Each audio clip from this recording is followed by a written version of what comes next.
सवाल तो सभी के लगे ना।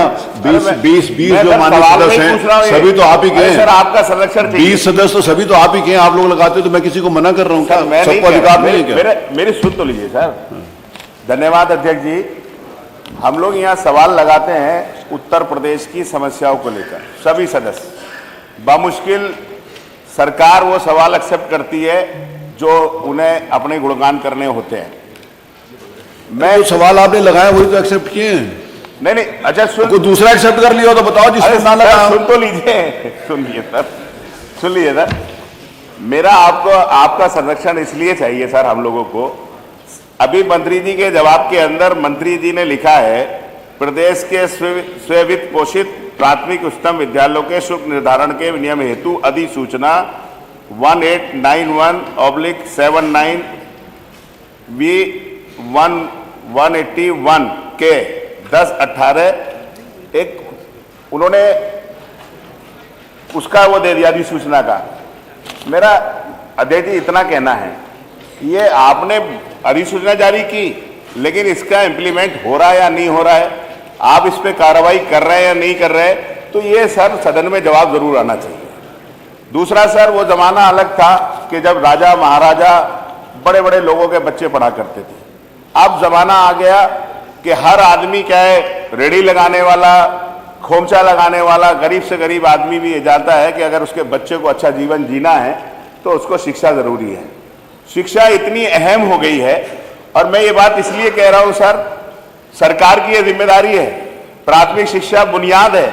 सरकार की ये जिम्मेदारी है कि वो आने वाली नस्लों के लिए इतना स्ट्रॉन्ग, इतना मजबूत बुनियाद रखे कि हमारे बच्चे किसी भी परीक्षा में, किसी भी देश में जाके नीचा नहीं झाके। लेकिन सरकार क्या कर रही है सर, प्राइमरी विद्यालयों के लिए बंद करने की बात करती है। जब विपक्ष चिल्लाता है तो उस पीछे हट जाती है। फिर सरकार क्या करती है, जितने भी उसके अंदर टीचर्स हैं उन टीचरों के ड्यूटी पे लगा देती है। ड्यूटी लगाती है चुनाव की ड्यूटी, जनगणना की ड्यूटी, बीएलए की ड्यूटी, पशुगणना की ड्यूटी, चुनाव की जितनी ड्यूटियां हैं सब टीचर लगाते हैं। तो सर आप मुझे बताइए, जब टीचर सारे काम करेंगे तो बच्चों को पढ़ाएंगे कैसे? मेरा इतना कहना है सर, जो ये सरकार ने कोटा फिक्स किया हुआ है, जो प्राइवेट स्कूल हैं, जो बड़े बड़े बिल्डिंग उन्होंने बना रखी है 5 स्टार के माने, नोएडा में चले जाओ, गाजियाबाद में चले जाओ, मुरादाबाद में चले जाओ, उत्तर प्रदेश के बरेली में चले जाओ, हर बड़े मेट्रो सिटी के अंदर चले जाइए। आज जो उत्तर प्रदेश की प्राथमिक शिक्षा है, ये आप फ्री में खाना दे रहे हैं, फ्री में कपड़े दे रहे हैं, फ्री में सारी चीजें उपलब्ध करा रहे हैं। लेकिन माननीय मंत्री जी, आपको ये सोचना पड़ेगा, विचार करना पड़ेगा कि आखिर वो बच्चे, गरीब आदमी भी अपना बच्चा उस स्कूल में क्यों नहीं पढ़ाना चाह रहा। इसलिए नहीं पढ़ाना चाह रहा कि जो वहां पढ़ाई की गुणवत्ता है वो आपने अच्छी नहीं कर रखी है। आप टीचरों को सुविधा नहीं देते। शिक्षा मित्रों के पेट पे सरकार ने लात मार दी। शिक्षा मित्र, आप मुझे बताइए, एक प्राइवेट स्कूल में 50-50 हजार की सैलरी है, आप उस गरीब शिक्षा मित्र को 10,000 रुपए में पढ़वा रहे हैं, लगातार वो मांग कर रहे हैं, आप उनका वेतन तक बढ़ाने को तैयार नहीं है। आप जो टीचर है बेचारे, उन्हें 30-30 साल पढ़े हुए हो रहे। सुप्रीम कोर्ट में आपने पैरवी नहीं करी, सुप्रीम कोर्ट आपने जाके अच्छी पैरोकारी नहीं करी। सुप्रीम कोर्ट ने आदेश कर दिया कि टेट की परीक्षा, सुपर टेट की परीक्षा उन्हें पास करनी पड़ेगी। अब वो बुढ़ापे में जाकर टेट की तैयारी करेंगे और परीक्षा पास करेंगे। तो आपको पैरोकारी करनी चाहिए। दिल्ली में आपकी सरकार, यहाँ पे आपकी सरकार, आप ले आइए कोई ऐसा कि उन्हें सुविधा मिल जाए। मंत्री जी बैठे हैं हमारे संसदीय कार्य मंत्री जी, इतने अनुभवी हैं, मैं समझ सकता हूं कि उनके अनुभव को कोई चुनौती नहीं दे सकता। वो किसी भी स्तर पे जाके किसी भी पद को सुशोभित कर सकते हैं, सिर्फ इसलिए कि उनका अनुभव है। जबकि शिक्षा मित्र, उनका अनुभव 15-15 साल का है, लेकिन आप उन्हें वेतन का तैयार नहीं है। मैं आपसे कहना चाहूंगा कि मेरे यहाँ पे, और कोई पूछ लो, सेंट मैरी, मेरा सवाल है, Saint Mary school, CL Gupta school, Springfield school, Shirdi Sai school, Shri Gandhi school, public school, Rani Pitam school, PMS school, summer valley school, Crofton public school, न जाने कितने स्कूल ऐसे हैं जहां पे प्रवेश ऐसे मिलता है किसी बच्चे को जैसे पता चला कि उसे IAS की परीक्षा पास करनी पड़ेगी, PCS की परीक्षा पास करनी पड़ेगी, और इतने शुल्क देने पड़ते हैं उन लोगों को, इतने शुल्क अभी बताया हमारे साथी ने कि बस की फीस अलग, चलिए। जो किताबें हैं अलग। मंत्री जी। मैं माननीय मंत्री जी से एक सवाल करूंगा हो गया। कि जो आपने गरीब बच्चों के लिए कोटा किया है पब्लिक स्कूलों के, वित्त पोषित स्कूलों में, उस कोटे को आप भरवाएंगे या नहीं भरवाएंगे? दूसरा मेरा सवाल है कि जो शुल्क उन्होंने किए हैं उनके लिए आप निर्धारित करेंगे नहीं करेंगे कि इस स्कूल के अंदर इतनी फीस ली जाएगी? सर 1-1 लाख रुपए, 1.5 लाख रुपए फीस है बड़े बड़े स्कूलों माननीय मंत्री जी की। जवाब। आपसे अनुरोध है कि गरीबों की हित की सरकार बताने वाले आदमियों को जरूर सोचना चाहिए मंत्री जी कि जवाब। गरीब के बच्चे पढ़ेंगे। आपने मुझे पूछने का मौका दिया, बहुत बहुत धन्यवाद। माननीय मंत्री जी। जवाब दिलवा दिए सर। वो तो माननीय अध्यक्ष जी। उसी के लिए तो खड़े हैं। जज जी ने तो जो आदेश दिया वो कहा नहीं दे दिया। जवाब तो दें। आम जन को कितनी बार विपक्ष के द्वारा इस सदन के माध्यम से भ्रमित किया जाएगा? मैं पिछले 3 प्रश्न से एक ही चीज का उत्तर बार बार दे रहा हूं और 3 बार मैंने एक ही चीज का उत्तर दिया कि सरकार ने किसी भी विद्यालय को बंद करने का निर्णय नहीं लिया गया। लेकिन जितने भी सदस्य बार बार खड़े होते हैं वो बार बार एक ही प्रश्न उठाते हैं कि सरकार, बहुत सारे लोगों को एक बार में बात समझ में नहीं आती है। बार मैं चौथी बार भी बता देता हूं अगर आपकी अनुमति हो तो। अरे बार बार बता रहे हैं ना, मैं तो बोला। अरे आपका पक्ष लिया, मैंने विरोध कहा किया, मैंने आप ही का फेवर किया है। चौथी बार बता दें, चलिए प्लीज चौथी बार बता दें। माननीय मंत्री जी। सरकार के द्वारा जो मूल प्रश्न है,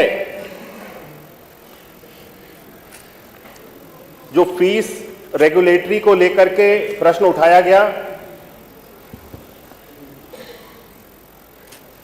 सभी जनपदों में जैसा कि मेरे उत्तर में स्पष्ट किया गया है कि जिलाधिकारी की अध्यक्षता में एक कमेटी का गठन किया गया है जिसके अंतर्गत इस तरह के शुल्क से संबंधित या प्राइवेट जितने भी विद्यालय हैं उन सभी विद्यालयों से किसी भी तरह की अगर कोई परेशानी या कठिनाई का सामना अभिभावकों को करना पड़ रहा है तो उसकी शिकायत वहां पे जाकर के दर्ज कराई जाती है और उस पर उस कमेटी के माध्यम से उसकी जांच करा करके वहां पे कार्रवाई होती है।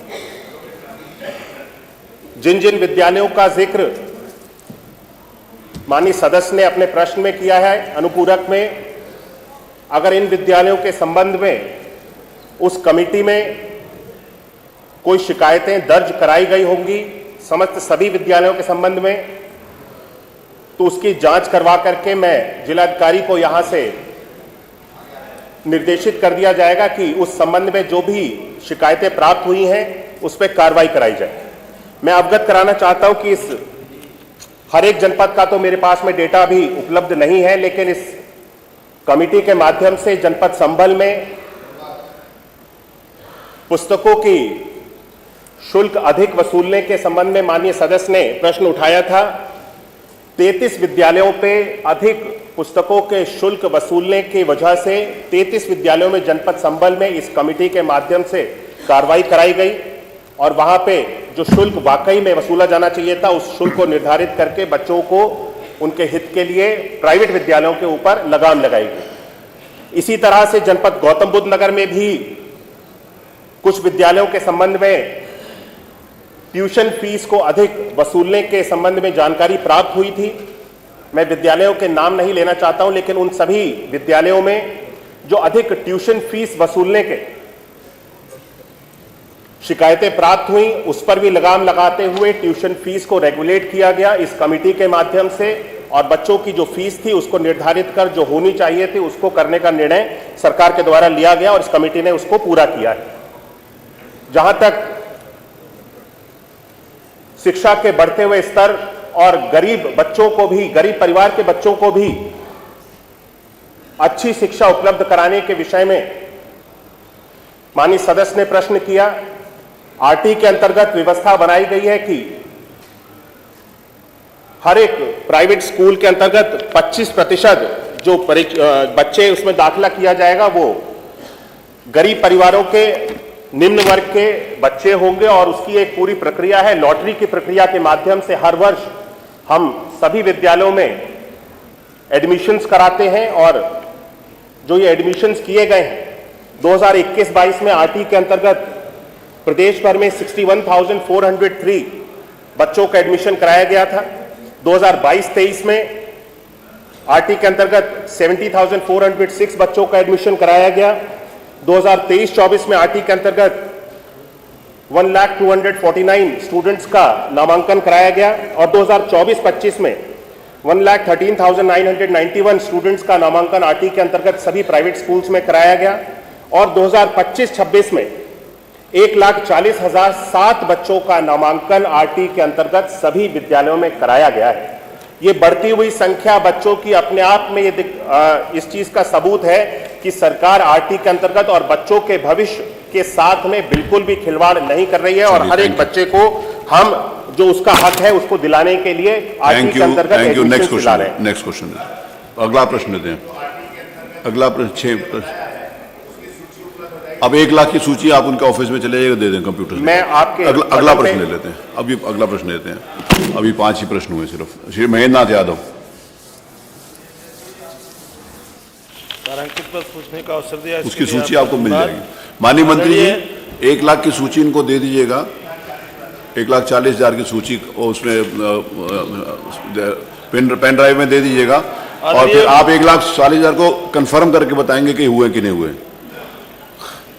आदरणीय अध्यक्ष जी, नहीं तो ऐसे कैसे पता चलेगा सही है गलत? कि क्या माननीय शिक्षा मंत्री जी बताने की कृपा करेंगे कि राजकीय इंटर कॉलेज की स्थापना के क्या मानक हैं?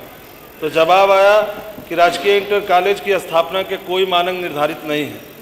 दूसरा मेरा क्वेश्चन था आदरणीय अध्यक्ष जी कि क्या सरकार प्रदेश के सभी जनपदों के ऐसे विकास खंडों में जहां जनसंख्या के सापेक्ष राजकीय इंटर कॉलेज की स्थापना नहीं किए गए हैं का सर्वेक्षण कराकर नए राजकीय इंटर कॉलेज की स्थापना करेगी? तो माननीय अध्यक्ष जी, मंत्री जी की तरफ से जवाब आया है कि प्रदेश में माध्यमिक शिक्षा विभाग के अंतर्गत राजकीय शासकीय सहायता प्राप्त तथा वित्तविहीन विद्यालयों के माध्यम से इंटरमीडिएट स्तर की शिक्षा प्रदान करने की समुचित व्यवस्था है। आदरणीय अध्यक्ष जी, शिक्षा हमारा अधिकार है, व्यापार नहीं है। भाजपा सरकार की नीतियां शिक्षा को बाजार में बाजारीकरण कर रही हैं। हमारा आपके माध्यम से सिर्फ एक अनुपूरक है कि क्या माननीय मंत्री जी बताने की कृपा करेंगे कि भविष्य में, जैसे इन्होंने कहा कि कोई मानक निर्धारित नहीं है, तो क्या भविष्य में कोई ऐसी योजना बनाएंगे कि जिससे उन प्रत्येक विकास खंडों में जहां सरकारी राजकीय इंटर कॉलेज नहीं है, भविष्य में वहां सरकारी राजकीय इंटर कॉलेज स्थापित करें? धन्यवाद। माननीय मंत्री जी, ये देखिए एकदम स्पेसिफिक लिखिए। अध्यक्ष, प्रदेश में नए राजकीय इंटर कॉलेज की स्थापना हेतु राज्य सरकार द्वारा कोई मानक इसलिए निर्धारित नहीं है कि केंद्र पूर्व निर्धारित समग्र शिक्षा के अंतर्गत केंद्र सरकार के मानक के अनुरूप ऐसे क्षेत्रों में जहां पर 10 किलोमीटर से 7 किलोमीटर से 10 किलोमीटर तक की परिधि में इंटरमीडिएट शिक्षा की व्यवस्था नहीं है, वहाँ पर हाई स्कूल को उच्चीकृत कर इंटरमीडिएट की कक्षाओं के संचालन की व्यवस्था की गई है। मान्यवर सम्मानित सदस्य को मैं ये भी बताना चाहती हूँ कि प्रदेश में माध्यमिक शिक्षा विभाग द्वारा इंटरमीडिएट स्तर की शिक्षा प्रदान करने हेतु 974 राजकीय, 2539 अशासकीय सहायता प्राप्त तथा 13,585 वित्तविहीन इंटर कॉलेजों के माध्यम से समुचित व्यवस्था की गई है। इसके साथ साथ उल्लेखनीय है कि वर्ष 2017 से अब तक 365 राजकीय इंटर कॉलेजों की स्थापना विभिन्न योजनाओं के अंतर्गत प्रदेश सरकार द्वारा कराई गई है, जो कि वर्तमान में संचालित है। केंद्र पूर्व निर्धारित समग्र शिक्षा के अंतर्गत 58 हाई स्कूल इंटरमीडिएट स्तर तक उच्चीकृत किए जाने हेतु स्वीकृत हैं। उपरोक्त अनुसार प्रदेश में इंटरमीडिएट स्तर की शिक्षा सुचारू रूप से संचालित की जा रही है। धन्यवाद। प्रश्न संख्या 7 डॉक्टर एच.एन. पटेल।